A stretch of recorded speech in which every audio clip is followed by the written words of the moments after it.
തിരുവനന്തപുരത്ത് മുഖ്യമന്ത്രിക്കെതിരായ പ്രതിഷേധത്തിനിടെ ഭിന്നശേഷിക്കാരനായ യൂത്ത് കോൺഗ്രസ് നേതാവിനെ ഡിവൈഎഫ്ഐ പ്രവർത്തകർ മർദ്ദിച്ചതിൽ കർശന നടപടികൾ സ്വീകരിക്കണമെന്ന് കെഎസ്യു. ഇക്കാര്യം ആവശ്യപ്പെട്ട് സംസ്ഥാന ഭിന്നശേഷി കമ്മീഷണർക്ക് കത്ത് നൽകി. എഫ്ഐആർ രജിസ്റ്റർ ചെയ്തിട്ടും നടപടികളുണ്ടായില്ലെന്നും പരാതിയിൽ പറയുന്നു.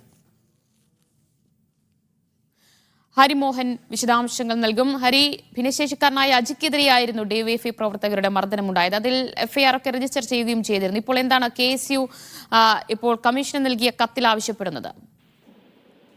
അതിൽ അന്ന് കേസ് എടുത്തിരുന്നു എന്നുള്ളതാണ് ഇതിൽ ഏറ്റവും പ്രധാനപ്പെട്ട ഒരു കാര്യം. പക്ഷെ കേസ് എടുത്തു കഴിഞ്ഞാൽ ഉണ്ടാകേണ്ട നടപടിക്രമങ്ങളൊന്നും ഉണ്ടായിട്ടില്ല എന്നുള്ളതാണ് ഇപ്പോൾ കെഎസ്യു ആരോപിക്കുന്നത്. അതായത് ഇതിനെ ചോദ്യം ചെയ്യാൻ വിളിപ്പിക്കുകയോ അല്ലെങ്കിൽ കസ്റ്റഡിയിൽ എടുക്കുന്നത് അടക്കമുള്ള ഒരു നടപടികളിലേക്ക് പോലീസ് ഇതുവരെ കടന്നിട്ടില്ല എന്നുള്ളതാണ് കെഎസ്യു സംസ്ഥാന കൺവീനർ ജസ്മിൻ റോയ് ഇപ്പോൾ അയച്ച കത്തിൽ, അതായത് ഭിന്നശേഷി കമ്മീഷണർക്ക് അയച്ചിരിക്കുന്ന കത്തിൽ പറയുന്ന പ്രധാനപ്പെട്ട ഒരാരോപണം. അപ്പോൾ ഈ കാര്യം കണക്കിലെടുത്തുകൊണ്ട് പ്രതികളായിട്ടുള്ള രണ്ടുപേർ, അതായത് അനൂപ് വിശ്വനാഥൻ എന്ന് പറയുന്ന ഡിവൈഎഫ്ഐ മേഖലാ കമ്മിറ്റി അംഗം, ഒപ്പമുണ്ടായിരുന്ന റോഷിദ് രവി തുടങ്ങിയ ആളുകൾക്കെതിരെ കൃത്യമായ നടപടി എടുക്കണം, കർശനമായ നടപടികളാണ് ഈ വിഷയത്തിൽ സ്വീകരിക്കേണ്ടത്.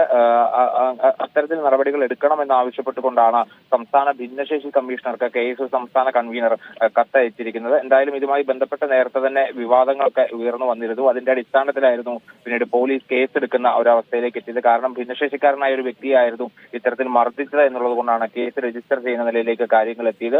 പക്ഷെ അതിനുശേഷം പോലീസ് ഈ കേസുമായി മുന്നോട്ട് പോകുന്നില്ല, അല്ലെങ്കിൽ നടപടികൾ എടുക്കുന്നില്ല എന്നൊരു ആക്ഷേപം പല കോണുകളിൽ നിന്ന് ഉയർന്നു വരുന്നുണ്ടായിരുന്നു. ആ സാഹചര്യത്തിലാണ് ഇപ്പോൾ സംസ്ഥാന ഭിന്നശേഷി കമ്മീഷണർക്ക് നേരിട്ട് കത്തെഴുതാൻ കെഎസ്യു തയ്യാറായിരിക്കുന്നത്. ദിവ്യ. യെസ്, ഹരിമോഹനാണ് വാർത്തയുടെ വിശദാംശങ്ങൾ നൽകിയത്.